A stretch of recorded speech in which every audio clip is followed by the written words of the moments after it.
Process की शुरुआत करते हैं। और आज जिस कॉन्सेप्ट पर हम लोग बात करने वाले हैं वो स्काल्पिंग का एक सबसे पावरफुल प्राइजेक्शन कॉन्सेप्ट है। यहाँ पर हम लोग सीखेंगे कि 8 एक्सपोनेंशियल से आप एज अ स्काल्पर कैसे काम करते हैं। ठीक है, ये बहुत ज़रूरी सेशन है। मैं आपको बता दूं, मैं 2 सेशन ऐसे करूँगा, एक ये कर रहा हूँ और एक पाइवट पॉइंट के लिए स्काल्पिंग होती है पाइवट पॉइंट से, वो सेशन आपके लिए और होगा। जो 2 ये स्काल्पिंग के सेशन आपके होंगे ना, मैं आपको बहुत क्लैरिटी से बोलता हूँ, ये आपके लिए लाइफ चेंजिंग सेशंस होंगे। ठीक है, अभी पाइवट्स पे मैंने एक बेसिक सेशन किया हुआ है कल। अगर अभी तक आपने वो पाइवट का बेसिक सेशन की, जिसमें मैंने आपके पाइवट्स के बेसिक क्लियर कर दिए हैं, लगभग ये क्लियर होगा कि पाइवट को एक बेसिक नॉलेज की तरह कैसे यूज़ किया जाए, वो आप वहाँ पर सीख जाएंगे। अगर आपने उस वीडियो को पहले नहीं देखा तो सबसे पहले जाकर इस सेशन के बाद उसी वीडियो को देखना है। आप डिस्क्रिप्शन में टेलीग्राम का लिंक है, नीचे डिस्क्रिप्शन को ओपन करेंगे, टेलीग्राम का लिंक मिल जाएगा, वहाँ पाइवट का वो वीडियो भी आपको मिल जाएगा। ठीक है, आज हम लोग सिर्फ एक बात पर अपना फोकस करेंगे कि इंट्राडे में आप अपने सबसे बेनिफिशियल ट्रेड्स जो नहीं प्लान कर पाते हैं। अच्छा, प्लान क्यों नहीं कर पाते हैं ये कभी सोचा है? मैं आपको बताऊं, इंट्राडे ट्रेडर की सबसे बड़ी तकलीफ पता है क्या है? इंट्राडे ट्रेडर की सबसे बड़ी तकलीफ है, अगर बाजार 6 घंटे खुला है तो 6 में से 4.5 घंटे प्राइस सिर्फ एक कंसोलिडेशन जोन यानी कि एक छोटी रेंज को ट्रेड करता है। अब 5 मिनट आइए पहले समझ लीजिए कि उपयोगी कैसे है ना? फिर हम ये समझेंगे कि जो चीज़ें उपयोगी हैं वो काम कैसे कर रही हैं और कौन कौन सी चीज़ें आपको सीखनी चाहिए। ठीक है, देखिए यहाँ पर क्या है, प्राइस ने एक रेंज बनाया 5 मिनट के टाइम फ्रेम पर। अब आपको बोलेंगे कि सपोर्ट और रेजिस्टेंस को मार्क कर लीजिए। सपोर्ट और रेजिस्टेंस ट्रेडेबल है, बिल्कुल सही बात है कि जब भी प्राइस एक रेंज को ट्रेड करता है वहाँ पर हमको एज अ प्राइजेक्शन ट्रेडर कभी भी ब्रेकआउट और ब्रेकडाउन नहीं देखने होते हैं। प्राइस में सपोर्ट की रिस्पेक्ट में और रेजिस्टेंस की रिस्पेक्ट में पोजीशंस को लेना होता है। सेंस में ये बोल सकते हैं कि प्राइस जब भी अपने रेजिस्टेंस के पास पहुँचे वहाँ पर शॉर्ट सेलिंग की कोशिश और सपोर्ट के पास पहुँचे तो लॉन्ग करने की कोशिश। अब इस प्रक्रिया में तकलीफ क्या है? इस प्रक्रिया में तकलीफ इतनी सी है कि एक ही ट्रेडर बायर है और सेलर है। जब प्राइस किसी रेजिस्टेंस के पास पहुंचा है तो माइंड की 2 साइकोलॉजी होती है, ब्रेकआउट होगा या यहाँ से रिजेक्शन होगा। कभी सपोर्ट के पास पहुंचा तो 2 साइकोलॉजी है, दोबारा से सपोर्ट से रिजेक्ट होकर हायर साइड जाएगा या ब्रेक डाउन कर जाएगा। तो उस समय आप डिसीजन नहीं ले पाते हैं कि करना क्या है। और जब आप ये नहीं समझते कि करना क्या है, वहीं पर सबसे बड़ी तकलीफ आती है कि आप गलत ट्रेड एंटर करते हैं क्योंकि आपका माइंड सेट ठीक नहीं है। तो ट्रेडिंग का एक कोर कॉन्सेप्ट ये कहता है कि एक समय पर एक माइंडसेट। आपको सपोर्ट और रेजिस्टेंस की थ्योरी से दूर रखा जाए जब तक आप प्राइस में बहुत स्किल नहीं रखते। दूसरी बात ये नो मोमेंटम जोन है। इसका मतलब है कि अगर आप कोई ऑप्शन बाइंग करते हैं और उस ऑप्शन बाइंग के टारगेट आप 40 to 45% रख रहे हैं, 40 से 45% प्रीमियम में बढ़ोतरी होगी ऐसा कुछ सोच रहे हैं, तो ये इस रेंज में पॉसिबल तो है नहीं। आपको मिलेगा वही 20 पॉइंट, 30 पॉइंट, 40 पॉइंट, 250 का प्रीमियम बाई करेंगे आप, है ना? तो वो 30-40 पॉइंट में आप कैसे सेटिस्फाइड होंगे अगर आपका stop loss area he 60 to 70 points का होगा? तो नहीं हो पाएंगे ना, रिस्क रिवॉर्ड रेशियो ही आपके फेवर में नहीं है। तो ये सारी तकलीफ आती है एक चॉपी मार्केट में। और मैं आपको बताऊं, प्राइस का बिहेवियर ही ऐसा है, कोई भी इंडेक्स आप उठाएंगे 70 to 80% ऑफ टाइम वो सिर्फ एक कंसोलिडेशन फेज में होती है, ट्रेंडिंग फेज उनका 20% to 25% होता है। ठीक है, तो हमको क्या सीखना है? पहली दुविधा दूर करनी है कि एक समय पर 2 माइंडसेट नहीं। एक समय पर अगर रेजिस्टेंस के पास प्राइस पहुंच रहा है तो लग रहा है ब्रेकआउट करेगा या ब्रेकडाउन करेगा, पता ही नहीं है। ब्रेकआउट सोच रहे हैं तो वहाँ फेलियर हो रहा है, ब्रेकडाउन सोच रहे हैं तो वहाँ भी फेलियर। यही तकलीफ आ रही। हम लोग क्या करेंगे, अब सपोर्ट और रेजिस्टेंस को अभी के लिए देखना बंद करेंगे। पहला काम ये करेंगे, ठीक है? पहला काम क्या किया? सपोर्ट और रेजिस्टेंस को दिखना बंद करेंगे। अब क्या करेंगे? हमको चाहिए वन टाइम वन माइंडसेट। बहुत ध्यान से देखिए, ये सेशन अगर आपने पूरा देख लिया तो मैं आपको एक बात बहुत क्लियर बोलता हूँ कि मैं आपके डाउट से क्लियर करूँगा कि आपको क्या क्या तकलीफ आ रही है और फिर उसका रिजोल्यूशन करूँगा। पहले डायग्नोसिस कर रहा हूँ, फिर उसका रिजोल्यूशन कर रहा हूँ, ठीक है। तो आपकी तकलीफ़ें क्या क्या है वो बता रहा हूँ आपको। अब इसके साथ बताऊँगा कि ये तकलीफ़ें दूर कैसे होंगी। और इंट्राडे में अगर मैं आपको बहुत क्लैरिटी से बोलता हूँ, सिर्फ एक इस परफेक्ट प्राइजेक्शन बेस पर अगर आपने काम कर लिया 8 एक्सपोनेंशियल के साथ, तो लगभग लगभग तय है कि इंट्राडे में बहुत रेयर केस होगा कि आप इंट्राडे में एक भी एसएल कट कर दें। सिंगल स्टॉप लॉस की बात करता हूँ, ऐसे नहीं बोलता कि 5 है, एक सिंगल एसएल कट कर दें, बहुत बड़ी चीज़ होगी। और मैं आपको बताऊँ, इंट्राडे में 6 से 8 अपॉर्चुनिटीज़ मिलती हैं ट्रेड करने की। आसान बात है, 6 to 8 अपॉर्चुनिटीज़, ये नॉर्मल कंडीशन में बता रहा हूँ। जब प्राइस इतना चॉपी है, जब प्राइस में कोई मोमेंटम डेड है, बिल्कुल बिल्कुल, तब की बात कर रहा हूँ, ठीक है। ये रिलायंस का प्राइस है। आप बोलेंगे कि इंडेक्स के प्राइस पे दिखाइए, मैं इंडेक्स के प्राइस पे चलकर आपको इसी तरीके से दिखाऊंगा। देखिए इंडेक्स किस तरीके का मोमेंटम था, प्रीवियस बैंक निफ्टी ये मोमेंटम था। इस मोमेंटम को आप कैसे ट्रेड करेंगे पिछले 2 दिन में, ठीक है। इसलिए तो बहुत ध्यान से सुनिएगा, ये बहुत ज़रूरी चीज़ है। मैंने क्या कहा कि one time one mindset. One time one mindset मतलब एक समय पर एक ट्रेड करने की परिस्थिति, कि अगर बाजार में हम लोग दिन में मन बनाकर बैठें कि हम सिर्फ बाइंग साइड रहेंगे, क्या ये संभव है? क्योंकि प्राइस में जब एक समय हायर हाइस के फॉर्मेशन में स्ट्रॉन्ग प्राइस पाया जाएगा और लोअर लोज के फॉर्मेशन में वीक। जब प्राइस कमज़ोर है तो बाई ऑन डिप करना या सिर्फ खरीदारी की सोच रखना आसान बात नहीं है, और वहाँ पर पोजीशंस को बनाना भी आसान नहीं है। तो क्या ये सही होगा कि जब प्राइस गिर रहा हो तो भी खरीदारी की सोच रखी जाए, प्राइस चल रहा हो तो रखी ही जाए? और जब गिर रहा हो तो कैसे बचा जाए कि गलत एंट्री नहीं हो? इन सारे पॉइंट्स के मैं आपको सॉल्यूशन देता हूँ वन बाय वन। देखिए, सबसे पहले एक प्राइस के रूल को समझिए, ठीक है। हम लोग यहाँ पर जाने वाले हैं जिस टाइम फ्रेम पर, वो टाइम फ्रेम है आपका 30 सेकेंड। अब यहाँ पर मैं पहली बात बोल रहा हूँ आपसे कि 30 सेकेंड का टाइम फ्रेम आपको ट्रेडिंग व्यू में, कई लोग 2 मिनट के टाइम फ्रेम को, जब मैं बताता हूँ कि 2 मिनट के टाइम फ्रेम को यूज़ कीजिए, कल मैंने पाइवट का सेशन किया, वहाँ पर बताया 2 मिनट के टाइम फ्रेम को यूज़ कीजिए। मैंने आपका सेलर एंड बायर के एवरेजेस का सेशन किया, मैंने वहाँ आपको बताया कि 2 मिनट का टाइम फ्रेम यूज़ कीजिए। तो लोग आकर बोलते हैं ट्रेडिंग व्यू में सर 2 मिनट के टाइम फ्रेम के लिए $50 मांगता है, $55 मांगता है। मैंने आपको कितनी बार बताया सर, डिस्क्रिप्शन में मैंने आपको इस धन के डीमेट का लिंक दिया है। 5, 10, 15 सेकंड के टाइम फ्रेम भी यहीं पर मिलेंगे, यहीं 2 मिनट का टाइम फ्रेम मिलेगा, और सारा मुफ्त है, फ्री ऑफ कॉस्ट, कोई पैसा नहीं देना है। बस जस्ट उस लिंक से जाकर अपना डीमेट ओपन करके यहीं ट्रेड कीजिए आराम से, कोई किसी को एक पैसा मत दीजिए, ठीक है। किसी को एक्स्ट्रा पैसा देने की ज़रूरत नहीं, ये सारी सुविधाएं आपके लिए बिना निःशुल्क है, बिना किसी कॉस्ट के हैं, ठीक है। देखिए 30 सेकंड के टाइम फ्रेम पर आ गए। अब 30 सेकंड के टाइम फ्रेम पर हमको एक एवरेज लगाना है। हमको देखिए, बहुत ध्यान से सुनिए, आज मैं बता रहा हूं आपको सिर्फ खरीदारी के लिए, और मैं आपको दावे से कहता हूं प्राइस कितना भी कमज़ोर हो आपका स्टॉप लॉस नहीं ले पाएगा, क्योंकि हम वहां पर बहुत प्राइस एक्शन के रूल्स के साथ आगे बढ़ रहे हैं, ठीक है। हमको बाई साइड ही देखना है, हमको सिर्फ एक काम करना है कि हमको सिर्फ लॉन्ग करने के लिए मार्केट में पोजीशंस को देखना है, इसके अलावा कुछ नहीं करना है। पहली चीज़, one time one mindset, ठीक है।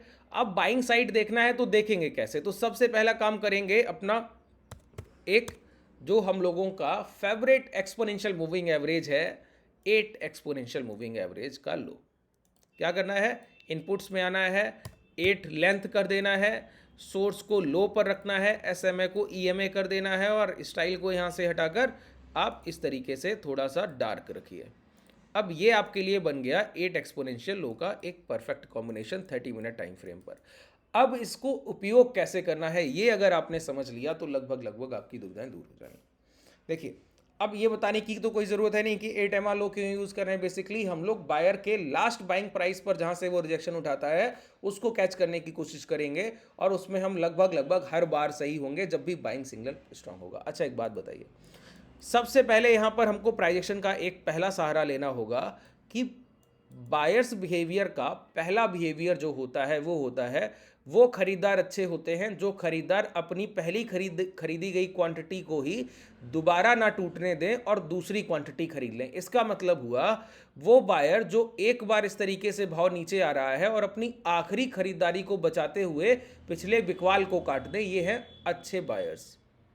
इसका मतलब हुआ एक गिरते हुए प्राइस में अगर लास्ट स्विंग लो ब्रेक हो गया तो ये अच्छे खरीदार नहीं है, इन पर हमको कोई भरोसा नहीं। क्यों? कोई प्राइस अगर 100 से गिरकर 95 आया, दोबारा से चलकर 97 गया और लौट रहा है, अगर ये 95 पर बैठे खरीदार अच्छे थे जो प्राइस को 97 तक लेकर गए थे, अगर ये बायर्स अच्छे थे तो प्राइस को दोबारा नीचे आने पर 95 को ब्रेक नहीं करना चाहिए, इसके नीचे की क्लोजिंग नहीं आनी चाहिए। अगर आती है तो ये पिछले बायर्स ही अच्छे बायर्स नहीं थे, इन पर हमारा कोई भरोसा नहीं। तो हम जब इन बायर्स पर बिलीव ही नहीं कर रहे तो कोई ट्रेड एग्जीक्यूट करेंगे नहीं। बात क्लियर हुआ? इसमें पहला आपका पॉइंट जो नोट डाउन करने वाला है वो ये कि कोई गिरते हुए प्राइस में जब पहली बार प्राइस 8 एक्सपोनेंशियल मूविंग एवरेज के अंदर आएगा तो कभी भी आप लॉन्ग का पोजीशन एंटर नहीं करेंगे। बात क्लियर हुआ? देखिए एक एक पॉइंट बताऊंगा, हो सकता है ये सेशन 2 पार्ट में हो पाए कि आज एक पार्ट मैं इसका पूरा करूं और कल दूसरा पार्ट इसका पूरा करूं, ठीक है? तो बहुत ध्यान से सुनते जाइए, एक एक पॉइंट को क्लियर करते जाइए। मैंने क्या बोला, जब कोई प्राइस पहली बार अगर गिरता हुआ प्राइस है और first time 8 exponential moving average के अंदर आ रहा है तो उसको लॉन्ग करने से बचेंगे। अब दूसरा पॉइंट ये कि अगर कोई प्राइस पहले से अच्छा है, मतलब पहले से खरीदार अच्छे हैं। पहले से खरीदार कैसे अच्छे होंगे कि कोई प्राइस जो एक बार एक स्तर तक चल कर गया, मान लेते हैं 95 से 100 चल कर गया और दोबारा गिरकर आया तो बायर्स ने खरीदारी की और ये 100 के हाई को ब्रेक कर दिया, तो ये एक अच्छे खरीदार हैं जो अपनी पिछली खरीदारी तो बचा ही रहे हैं और नए सेलर्स जो बाजार में हायर लेवल पर मिलते जा रहे हैं उनको भी काटते जा रहे हैं। तो ऐसे प्राइस में जहां पर पहले से प्राइस का मोमेंटम हाई है, ऐसे प्राइस में फर्स्ट टाइम ही 8 एक्सपोनेंशियल लो के अंदर प्राइस आएगा तो वहीं पर आप अपनी खरीदारी करेंगे। देखिए 8 एक्सपोनेंशियल मूविंग एवरेज ऐसे चलेगा, प्राइस इस तरीके से चलेगा। अगर ये एक बार नीचे आया और ऊपर गया और अपने लास्ट स्विंग हाई को नहीं निकाला और उसके पहले गिर गया और दोबारा ऊपर ना आने से पहले पहले ये लास्ट स्विंग लो ब्रेक कर गया, तो मतलब हमको कोई लॉन्ग नहीं करना।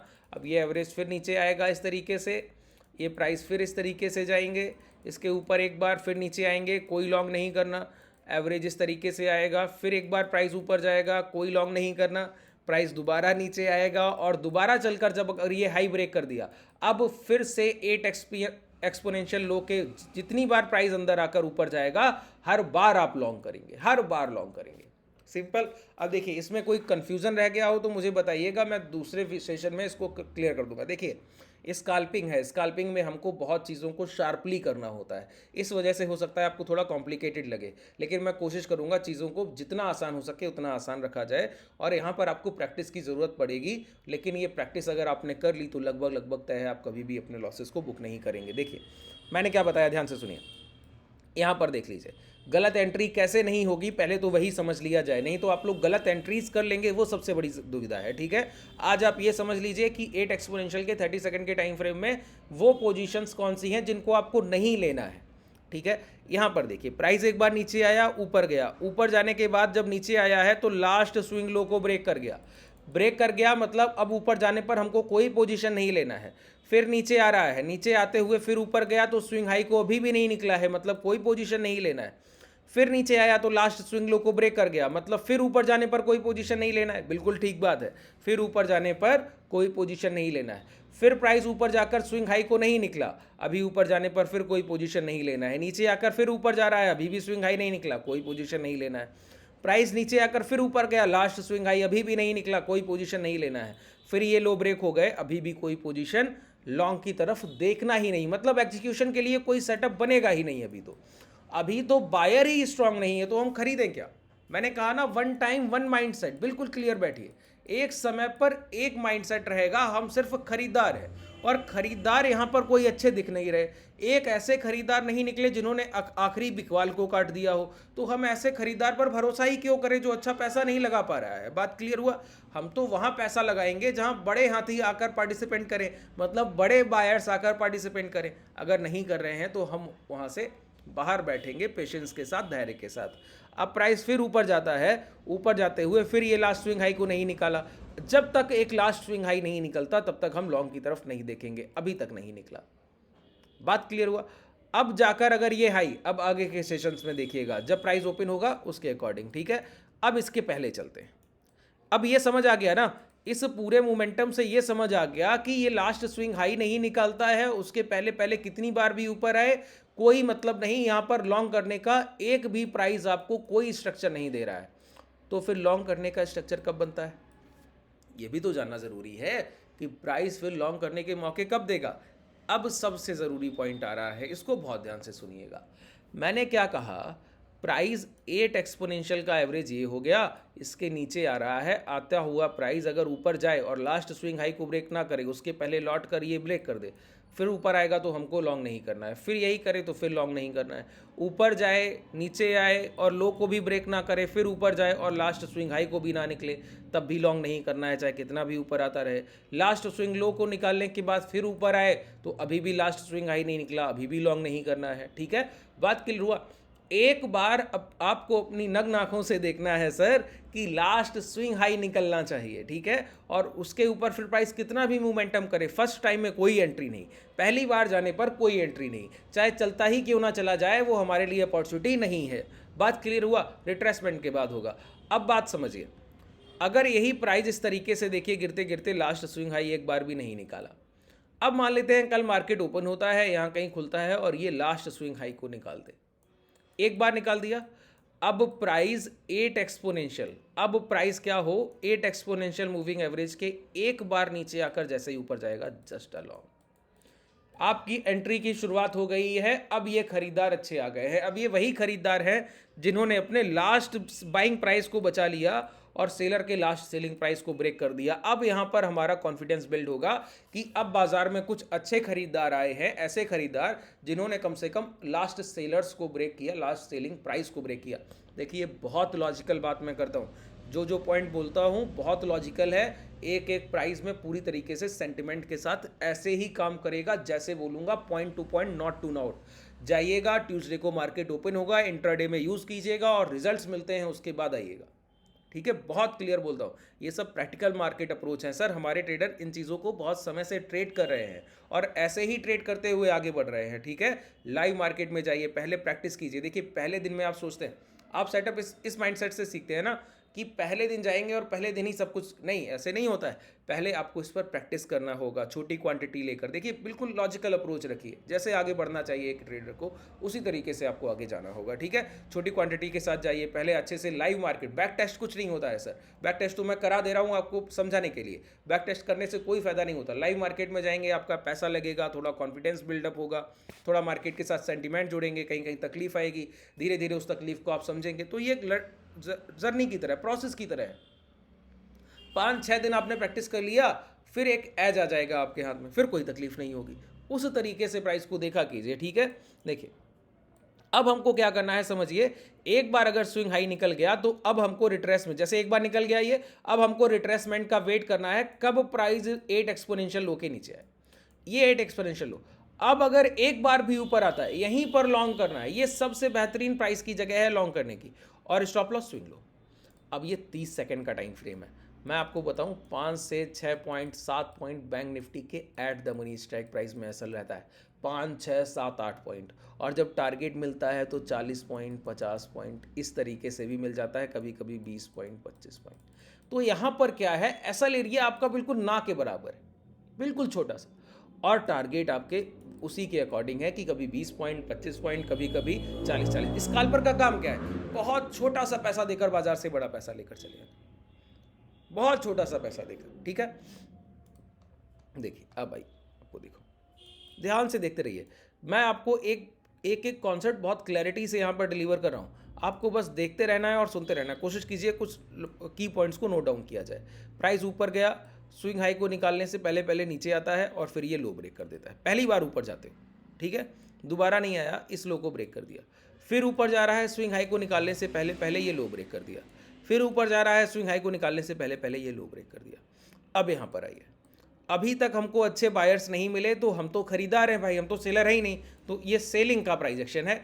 मैं सिखाऊंगा आपको सेलिंग भी कैसे करते हैं, ये भी सिखाऊंगा, अभी बाइंग सिखा रहा हूँ। ठीक है, अभी सिर्फ 8 एक्सपोनेंशियल लो पर 30 सेकंड के टाइम फ्रेम पर बाइंग, वो भी इंडेक्स में, और किसी भी इंडेक्स में आप करेंगे रिजल्ट्स इतने ही घातक होने वाले हैं, कुछ बदलने वाला नहीं है।